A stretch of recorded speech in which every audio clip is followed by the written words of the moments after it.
Good morning ma'am. Aise thongba thakpagi video se haptaba kuire hapagi ma'am. Aise nimit marini gi yumda thuyeba jakobagi imana jakoba sunga yongte na sangmandana masa su ngamdabanina hanangna aroiba oibasu yai bi manang tholo tholo habadagi ne nimit marigi jakoba thoi adugi aise thaba yam chinba aduga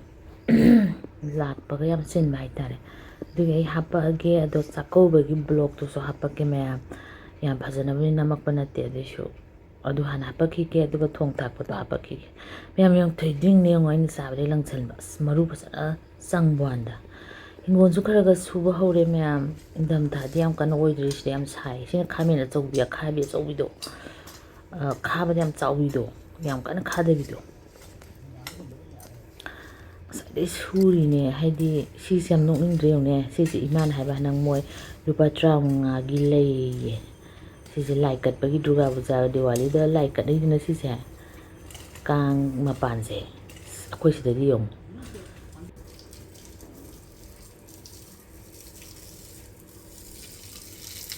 na kopi su khara thare ai na kopi se si na kan gi sina ne